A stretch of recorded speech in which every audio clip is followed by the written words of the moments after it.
Well, hello, everybody. My name is Brian Knight. Today, I am joined with the always and forever most dangerous man. He's a former UFC super fight champion. He's found his way into the UFC Hall of Fame. All across the mixed martial arts world, he's known for what he's done in the pro wrestling world as well. And now he's the promoter of Valor Bare Knuckle. Ken Shamrock. Ken, it is an absolute pleasure. Well, listen, I appreciate that. Thank you. So I just want to get right into it. September 21st, 2019, you put on your first show. That's a pretty long time ago. Just a couple days ago, that would be 4 years' time. Obviously, obviously, there's been some roadblocks along the way, and we could take this conversation a plethora of routes. But I do want to talk about Valor Bare Knuckle too. So um, I want to start with a little bit of a story. Yesterday, myself and my fiance were in a health food store, and she loves cheeses, and we were looking at all these different cheeses, and I'm like, why not just settle for mozzarella? It's good enough, right? It tastes good. So talking about Valor Bare Knuckle with bare knuckle fighting in general. There's BKB, already established for Europe and the United States. BKFC, David Feldman, got a lot of good things going on over there. Game Bread FC with Jorge Masvidal. They're on the come up. What, for the fight fan who might not know, 4 years ago that you guys put on a show, what is Valor Bare Knuckle bringing to the bare knuckle fighting scene that's different, that is going to have them tune in October 27th? Well, there's a lot of great organizations out there. Just like when you have boxing, you got multiple organizations. Football, lots of different teams. You know what makes everybody different is their vision. Like for instance, when NFL teams come together, they got speed, they got size, they have a certain kind of character or a vision on what they want to do. Same with boxing. You have different types of champions that have different characters, and some people like to follow one, and some people like to follow another. So when you're talking about this bare knuckle or sports in general, there's characters, and people are going to follow certain ones. What I wanted to do when I came out with Valor was that I fought a long time. I had a lot of success. Was around with a lot of companies that were startups, building their vision and their organization. I was a big part of that, and I thought if I was going to do it, that I was going to do it the same way that kind of UFC did it when they came out. They were different. They came in with a whole different thing. Now, obviously, in the fight world, it's real difficult to do that, but I felt like if I was going to do it, I wanted to figure out how I could make it better. Better for the fans, better for the fighters, better for the media so they can report more and be able to see better and be able to get more involved in it. And so I came up with this opportunity to be able to put my vision out there and build it. And obviously, I had a team come around me and help me do that. But it had to go with my experience and my experience through the fight world and how I could make things better and maybe even different to a point. So as I started to think about it and put this vision together, I remember thinking to myself, what was the things back in the day that really bothered me or bothered other people or wanted to see some changes? And the first thing that came to mind was was people screaming all the time, right? Like, stand them up, they don't want them to go to the ground, obviously, because it slowed it down. Now it's different. But back then it was like, stand them up. So I felt like, well, let's start with that. Let's start with just standing them up and letting them go at it. And so I felt like, okay, we'll start there and then we'll build from there. And the next thing I thought of was like, okay, what was the thing that really slowed a fight down? Like as a fighter. And I'm thinking to myself, even watching Mike Tyson and even things I experienced in my fight time was that clinching was always a cheat code. It felt like whenever somebody was in there and they had better hands or more power, they would grab you. And I got hugged a lot because I had good power. So it just felt like it was cheating, but yet it wasn't against the rules. I mean, Mike Tyson would have knocked everyone out if there was no clinching. I mean, like there would have been no contest. And so I felt like, let's do that because that keeps the fight going. And it's really about fighters wanting to fight. And the next thing was the vision for the fans, always talking about how if they buy the seats in the second or third or fourth row, they couldn't see anything because they were always looking through ropes and cages and then posts and everything was in the way. And so I felt like, let's take those down. And when I did that, that was a challenge because nobody, even though you had some things out there in the past, but nobody really knew what it looked like in a full combat type fighting, whether or not that would work. But in my mind, I was like, okay, if I was going to go in there and fight, would that make a difference? No, it would have absolutely no difference, except for the fact is that it doesn't give me an opportunity to back up and rest or to bounce off and spin out and use it as momentum. So I felt like, well, it's really not anything there that people are going to be, dangerous of because you don't need it if you're fighting.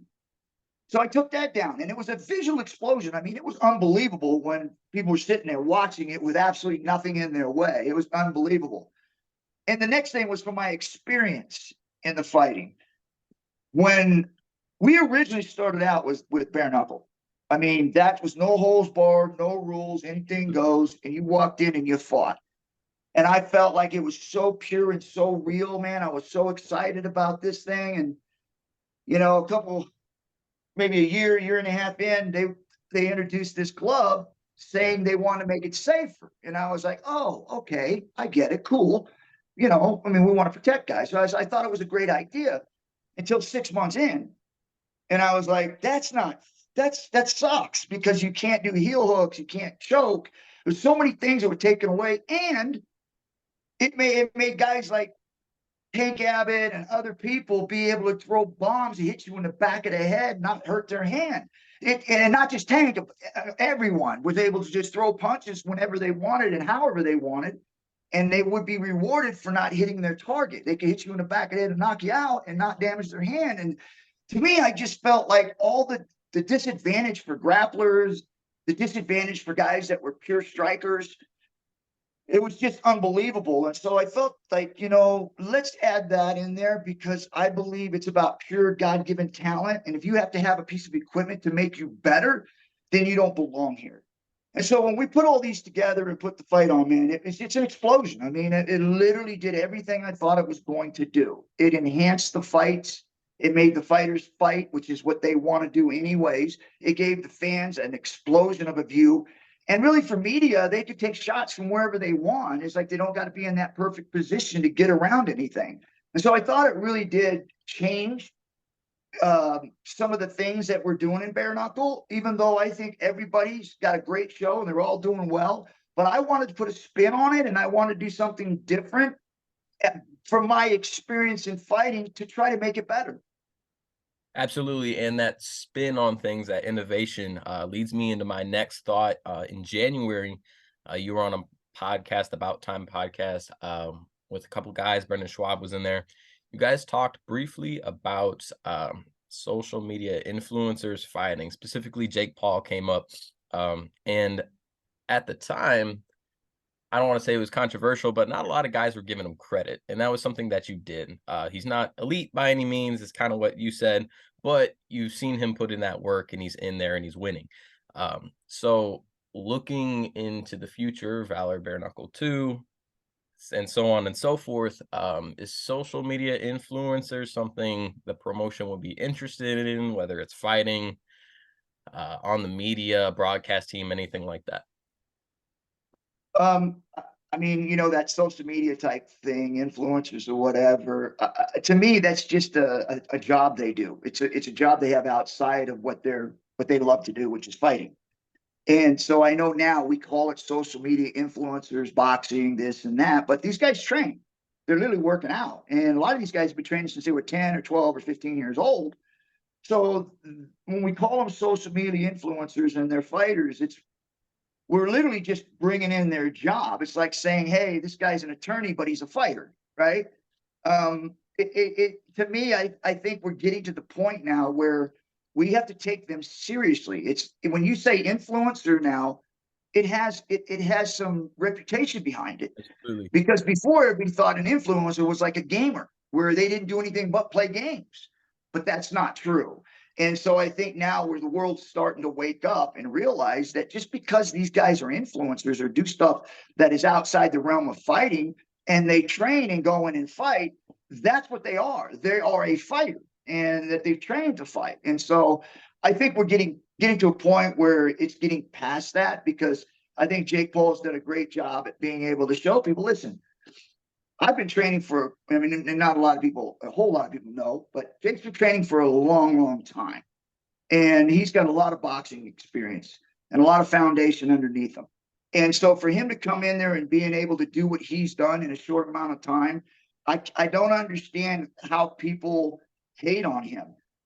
Is it because of the success? I don't know. But when you're successful and he's able to get the fights that he wants to get, and he goes out and wins those fights, Yep. and he's making the numbers that he's making, Absolutely. you should be looking at it and trying to figure out what he's doing and copy it. Absolutely. In terms of talent now, in April, VBK, excuse me, announced fighter tryouts, and I thought this was a really cool thing as it progressed. So you guys started in Jacksonville. You went to, I don't know, 7, 8, 9, 10 combat sports gyms, vlogged the whole concept. You were there looking at fighters, trying to figure out who might be a good fit for the VBK brand as well as VBK2. You had announced as of within the last day, one of those first fighters is Raymond Pell, signed his VBK contract. So we're about a month away now, at least at the time of recording this, for VBK2. What does that process look like for you and the promotion? You guys, I mean, looked at quite a few gyms, quite a few guys, what that process has looked like in terms of trying to number those down a little bit, in terms of a list of names and then signing those guys. Yeah, we've always had our plan pretty much cemented. We've got our main event, and we're going to be fighting in Jacksonville. And so what we want to do is we want to load the undercard with talent from those areas.